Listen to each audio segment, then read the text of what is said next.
Sir, కూటమి పరిపాలనపై ముఖ్యంగా తెలుగుదేశం పార్టీపై తెలుగుదేశం సోషల్ మీడియాలో రెండు విభాగాలుగా యాక్టివిస్టులు తయారైనట్లు తెలుస్తుంది. దీనిపై ఆనం వెంకట రమణారెడ్డి గారు కూడా సంచలన వ్యాఖ్యలు చేశారు. దీన్ని మనం ఏ విధంగా చూడాలి? అంటే మీరు చెప్పింది ఏంటంటేనండి, స్థూలంగా తెలుగుదేశం పార్టీ సోషల్ మీడియా గురించి మీరు అడిగింది. ఇందులో తెలుగుదేశం పార్టీ సోషల్ మీడియా అంటే ఐటీడీపీ అని ఒకటి ఉందండి. ఆ ఐటీడీపీ అనేది తెలుగుదేశం పార్టీ యొక్క social media wing, official wing అన్నమాట. అయితే ఇంకా ఆయన దీనికి పనిచేసే ఒక టీం ఉంది. రాబిన్ సింగ్, ఇట్లా కొంతమంది, ప్రశాంత్ కిషోర్, మరి జగన్ కొన్నాడు పెట్టుకున్నాడు కదా, అలాంటి టీమే తెలుగుదేశం పార్టీకి కూడా ఒకటి ఉంది. వాళ్ళ ఆధ్వర్యంలో కూడా కొంత సోషల్ మీడియా వర్క్ చేస్తుంది. ఇవంతా కూడా ఆ టీం వచ్చేసి ఐటీడీపీని కోఆర్డినేట్ చేసుకుంటూ ఉంటారు. ఇకపోతే నారా లోకేష్ గారికి కూడా ఆయనకి సొంతంగా సోషల్ మీడియా టీం ఉంది.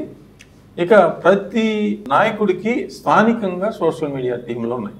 ప్రతి అసెంబ్లీ నియోజకవర్గానికి ITDP Narasaraopet, ITDP Markapuram, ITDP Kuppam అని ఒక ఉంది. వాళ్ళు సెంట్రలైజ్డ్గా కొంత ఇన్ఫర్మేషన్ ఆ నాయకులకు పంపిస్తారు. ఆ పోస్టర్స్లో వీళ్ళు ఆ పోస్టర్ వేసుకొని ఆ టీమ్స్లో ప్రమోట్ చేసుకుంటూ ఉంటారు పర్సనల్ బ్లాగ్స్లో. ఇది జరుగుతున్న ఒక విషయం గురించి ఖండించాలన్నా, దీనిలో ఏంటంటే నియోజకవర్గానికి ఇంతమంది కార్యకర్తలని ఐడెంటిఫై చేసుకుని ఐటీడీపీలో క్రియాశీలకంగా, సాధారణంగా ఎలా జరుగుతుందంటే ఆ ఎమ్మెల్యేనే ఇన్ఛార్జ్ చెప్తారు, ఆ కార్యకర్తలు ఐటీడీపీ వింగ్ అని ఒక 20 మంది, 30 మంది, 50 మంది వాళ్ళు యాక్టివ్గా పోస్ట్ని వైరల్ చేసుకోవడం జరుగుతూ ఉంటుంది. తెలుగుదేశం పార్టీ రన్ చేసే ఫేస్బుక్ పేజెస్ కానీ, ట్విట్టర్ అకౌంట్స్లో కానీ, థ్రెడ్స్లో కానీ, యూట్యూబ్లో కానీ. ఇక్కడ ఏంటంటే ఈ సోషల్ మీడియాలో తెలుగుదేశం పార్టీలో సుమారు మీరు 1,00,000 మంది పనిచేస్తున్నారు సోషల్ మీడియాలో అని అనుకున్నాను. ఐటీడీపీ కార్యకర్తలు కానీ, ఎమ్మెల్యే అనుచరులు కానీ, 174 సీట్లే ఉన్నాయి కదా, మరి వాళ్ళందరూ కూడా ఒక్కొక్క 100 మంది వేసుకున్నా కానీ చాలామంది కార్యకర్తలు అవుతారు. పార్టీ 1 కోటి మంది సభ్యత్వం ఉన్న పార్టీకి ఐటీడీపీలో 1% యాక్టివ్ కార్యకర్తలు ఉండటం అనేది సామాన్యమైన విషయం. ఇందులో ఒక 10,000 మంది వరకు క్రియాశీలకమైన కార్యకర్తలు తెలుగుదేశం పార్టీని సుదీర్ఘకాలంగా అధికారంలోకి రావాలి అనుకునే కార్యకర్తలు ఉన్నారు. వాళ్ళు తెలుగుదేశం పార్టీ సభ్యత్వాలు వాళ్ళకు ఉండవండి, ఏదో కొద్ది మందికి ఉంటాయేమో, కానీ చాలామంది అబ్రాడ్లో అది ఉంటారు. వాళ్ళు ఏంటంటే చాలా క్రియాశీలకంగా పనిచేస్తూ ఉంటారు, విశ్లేషణాత్మకంగా కథనాలు కూడా రాస్తూ ఉంటారు. అంటే వాళ్ళు సభ్యత్వంలో ఉండకపోవచ్చు కానీ వాళ్ళని చాలామంది ఫాలో అవుతూ ఉంటారు. ఇలాంటి వాళ్ళలోనే నవీన్ ఆయన కూడా ఒకడు. అలా చాలామంది ఉన్నారు సోషల్ మీడియా యాక్టివిస్టులు. వీళ్ళు ఏంటంటే తెలుగుదేశం పార్టీ అధికారంలోకి వచ్చిన తర్వాత వైసీపీ మీద వీళ్ళు తీసుకుంటున్న చర్యలు మీద అసంతృప్తిగా ఉన్నారు. అంటే నారా లోకేష్ పరిపాలనా విధానం మీద కానీ, నారా చంద్రబాబు నాయుడు గారి పరిపాలనా విధానం, పవన్ కళ్యాణ్ పరిపాలనా విధానం మీద కానీ, సత్యకుమార్ యాదవ్ బీజేపీ, మరి పురంధరేశ్వర్ గారు, వాటి మీద వీళ్ళకి అసంతృప్తి లేదు. కూటమి పాలన సజావుగానే సాగుతుంది అనేది అందరి నిర్వివాద అంశం.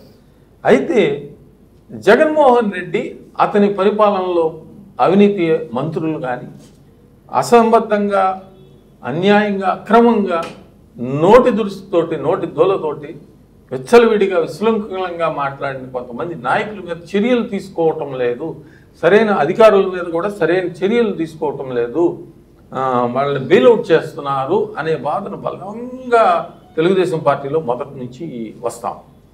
అయితే మొదట తెలుగుదేశం పార్టీ పుట్టిందే ఆత్మగౌరవ నినాదం మీద.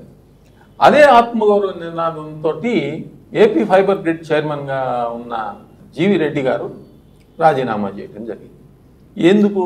ఇది నాకు పడదు అనే ఆత్మగౌరవం లేదు, నాకు పడదు, నాకు ఈ రాజకీయాలు పడవు, ఇలాంటి రాజకీయాలు పడవు అని తెలుగుదేశం పార్టీకి కూడా రాజీనామా చేశాడు. ఆయన చేసిన తప్పు ఏంటంటే, అంటే తప్పు కూడా కాదు, ప్రెస్ మీట్ పెట్టడం తప్పు కాదు నా ఉద్దేశంలో, కాయ్ టీవీ మీడియా ఉద్దేశంలో జీవిరెడ్డి గారు ప్రెస్ మీట్ పెట్టడం తప్పు కాదు. కానీ కొంతమంది అది కూడా తప్పు అని అంటారు. ఎందుకంటే కంటిన్యూస్గా చెప్తూ ఉంటారు, ఎందుకంటే జీవిరెడ్డి తప్పు చేశాడు అనేది.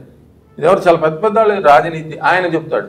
ఆయన ఏం చెప్తాడు, జీవిరెడ్డి తొందరపడ్డాడు, తప్పు చేశాడని చెప్పాల, తప్పు చేయలేదని చెప్తూనే తొందరపడ్డాడు. జీవిరెడ్డి తొందరపడలేదు. తొందర ఏముందండి?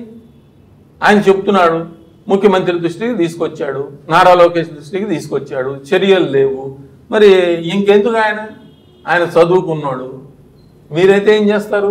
సంయమనంగా 600 మందిని ఉద్యోగాల్లో అట్టు పెట్టుకుంటారా? అంటే అది చెప్పే విధానంలో ఉంటుంది. ఆయన ఆయన ఆయన అలా చెప్పుకుంటూ వస్తారు. నారా లోకేష్ తొందరగా చర్యలు తీసుకుంటాడు. ఏం తీసుకుంటాడు? ఇప్పాల రవీంద్రారెడ్డిని కలిశాడు కదా, షేక్ హ్యాండ్ ఇచ్చాడు కదా, దగ్గరలో కూర్చుని 1 గంట సేపు మాట్లాడాడు కదా, అది ఎవరి మీద తోసేస్తారు? అంటే ఇప్పుడు నిజంగా జరిగేది ఏంటంటే ఇక్కడ ఆయనకి తెలియకుండా జరగదండి. గతంలో గౌరీశంకర్ అనే అతను మొదట్లోనే కలిశారు. ఎవరో గుడివాడ ఎమ్మెల్యే కేసీ నాని వీళ్ళందరూ కలిసి నారా లోకేష్ గారిని కలిశారు. ఇవన్నీ మతిమరుపు నటిస్తారు ఈ ఇండిపెండెంట్ బ్లాగర్స్. వీళ్ళకి ఏంటంటే పార్టీ నుంచి కొంత సపోర్ట్ ఉంటుంది. ఎందుకంటే వీళ్ళు చేసే బ్లాగింగ్ అంతా కూడా పార్టీ సపోర్ట్ చేస్తూ ఉంటుంది. అది పాసివ్గా వీళ్ళు విమర్శిస్తున్నట్లే ఉంటూ పార్టీని, నారా లోకేష్ని, చంద్రబాబు నాయుడు గారిని పైకి లేవడానికి కోసం ప్రయత్నం చేస్తారు. ఇది రాజకీయ దీంట్లో పొలిటికల్ మేనేజ్మెంట్లో ఒక భాగం అయిపోయింది. మనం నిజం మాట్లాడుకోవాలి అని అంటే కార్యకర్తలు, ఐటీడీపీ కార్యకర్తలు కాకుండా ఇండిపెండెంట్గా జీవి రెడ్డి లాగా వ్యక్తిత్వం కలిగిన వాళ్ళు ఒక 10,000 మంది వరకు సోషల్ మీడియాలో తెలుగుదేశం పార్టీకి ఉన్నారు. వాళ్ళు తీవ్రమైన అసంతృప్తితో ఉన్నారు అనేది యథార్థం. వాళ్ళ నుంచినే ఫ్రిక్షన్ వస్తుంది. మరి వాళ్ళని ఈ 10,000 మంది పోతే పోయారులే, ఆ 10,000 మంది 1,00,000 మందిని ప్రభావితం చేయగలరు అనేది మర్చిపోయారు. 1,00,000 మందిని చేస్తారా, 10 లక్షల మందిని ప్రభావితం చేస్తారా అనేది మనకు తెలియదు. ఎంతమందినైనా చేసి 10,000 మంది 10 లక్షల మందిని ప్రభావితం చేయొచ్చు. ఎందుకంటే వీళ్ళంతా కూడా ఆర్థికంగా బలం కలిగిన వాళ్ళు. వీళ్ళు తెలుగుదేశం పార్టీ పదవులను ఆశించని వ్యక్తులు, తెలుగుదేశం పార్టీ శ్రేయస్సును కోరుకునేవాళ్ళు, కలకాలం తెలుగుదేశం పార్టీ అధికారంలో ఉండాలనుకునేవాళ్ళు. మీరు వాళ్ళతో మిలాఖత్ అయిపోయి కేసులు తీసేసి రాజకీయాలు చేయబాకండి. అలాంటి దాఖలాలు కనిపిస్తున్నాయి కాబట్టి వాళ్ళకి ఆధారాలతో సహా ఇప్పాల రవీంద్రారెడ్డి, గౌరీశంకర్, జీవిరెడ్డి ఇలాంటివన్నీ ఎన్నో జరుగుతూ ఉన్నాయి. ఇవి పైకి వచ్చిన విషయాలు, పైకి రాని ఇంకా చాలా జరుగుతూ ఉన్నాయి. కాబట్టి ఏదైనా కానీ ఇప్పుడు ఆనం వెంకటరమణారెడ్డి గారు అధికార ప్రతినిధి, ఆయన కొంచెం భాష కఠినంగా ఉంటుంది. ఆయన శైలిలో ఆయన ఇచ్చాడు అనుకోండి, దాని మీద మనం కామెంట్స్ చేయాల్సిన అవసరం లేదు. అదే వాళ్ళ పార్టీ విధానం అని వాళ్ళు చెప్పుకున్నారు. విధానం కాదు, ఆయన చెప్పింది కరెక్ట్ కాదు అని అంటే ఖండించేవాళ్ళు కదా, ఎవరు ఖండించలేదు. కాబట్టి అది పార్టీ విధానం అని ఆయన చెప్పుకోవాలి. తెలుగుదేశం పార్టీలో ఆ ఫ్రిక్షన్ వచ్చింది. ఇది లాంగ్ రన్లో ఎవరికి బలం చేకూరుస్తుంది అని అంటే తప్పకుండా ప్రతిపక్ష స్థానంలో ఎవరు నిలబడతారో అనే దాన్ని బట్టి ఆధారపడి ఉంటుంది. జగన్మోహన్ రెడ్డి గారు ప్రస్తుతానికి ఆయన నిలబడటానికి అన్ని విధాల సిద్ధంగానే ఉన్నాడు. ఆయనకి హడావుడి లేదు, చాలా జరుగుతున్నాయి. పాస్టర్ ప్రవీణ్ కుమార్ అని మరి అసెంబ్లీ మినిస్టర్స్ ఛాంబర్స్ దగ్గర గతంలో వాటర్ లీకేజ్ అని ఒకటి జరిగింది సెక్రటేరియట్లో. అది చాలా పెద్ద మైలేజ్ వైసీపీ తీసుకుంది తెలుగుదేశం పార్టీ అధికారంలో. ఇప్పుడు ఫైర్ మిషప్ అయింది. ఇది వైసీపీ మైలేజ్ తీసుకుని యాక్టివ్గా ఉన్నారండి వాళ్ళు. సోషల్ మీడియా ఏమీ యాక్టివ్గా లేకపోలేదు. నాయకులు కొంతమంది కేసులకు భయపడి ఇప్పటి నుంచి ఎందుకు 4 సంవత్సరాల పాటు అదిగా మనం వెయిట్ చేయాలి కాబట్టి వాళ్ళు కొంత వెనకడిగేసి ఉన్నారు. కానీ గత తెలుగుదేశం పార్టీలో కూడా అలాగే చేశారు కదా. నాయకులు ఎవరు మాట్లాడేవాళ్ళు కాదు, కానీ సోషల్ మీడియా యాక్టివ్గా ఉండేది. ఆ సోషల్ మీడియానే బతికించింది. నాయకులు చివరిలో వచ్చారు, ఏది అంగు ఆర్భాటం, ఇది మనకి గెలుపు గుర్రాల్లో ఎక్కుతామని. రేపు పొద్దున వైసీపీలో కూడా నాయకులు అలాగే అప్పటికప్పుడు స్పాంటేనియస్గా పుట్టుకొస్తారు. ఏది సోషల్ మీడియా వాళ్ళని కనుక బతికించి పార్టీని బతికించి ఉన్నట్లయితే రాబోయే కాలంలో ఏం జరుగుతుంది అనేది పాస్టర్ ప్రవీణ్ కుమార్ విషయం లాంటిది అనేకమైనవి జరిగే అవకాశాలు ఆంధ్రప్రదేశ్లో. రాజకీయ నాయకుడు రాజకీయమే చేస్తాడు, కానీ వేరే చేయడు. మేము అభివృద్ధి చేసుకుంటాము అని అంటే, ఎందుకనంటే ఇక్కడ ఇద్దరు కూడా నారా లోకేష్ గారు, చంద్రబాబు గారు ఇద్దరు కూడా అధికారాన్ని అనుభవిస్తున్నారు. పవన్ కళ్యాణ్ గారు, ఇందులో రాజకీయం చేసేవాళ్ళు ఎవరు లేరు. పురంధరేశ్వరి గారు ఒక్కళ్ళే రాజకీయం చెయ్యని కూటమిలోని వ్యక్తి. ఆంధ్రప్రదేశ్ బీజేపీ అధ్యక్షురాలుగా దగ్గుబాటి పురంధరేశ్వరి గారు ఆమె ఒక్కళ్ళే రాజకీయం చేయడానికి అవకాశం ఉంది.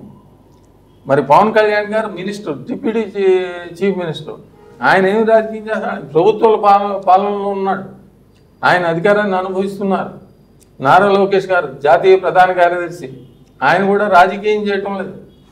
పచ్చ చొక్కా వేసుకుని కార్యాలయానికి వెళ్ళలేదు, తెల్ల చొక్కా వేసుకుని, తెల్ల చొక్కా ఏంటి అధికారానికి దర్పణం, నిదర్శనం తెల్ల చొక్కా వేసుకుని కార్యకర్తల సమావేశానికి వస్తున్నారు. అంటే మీకు ఇవన్నీ కూడా ఎందుకు చెప్తున్నాను అంటే, రాజకీయం కూడా చెయ్యాలి. ఇద్దరున్నారు, నారా లోకేష్ గారు, చంద్రబాబు గారు.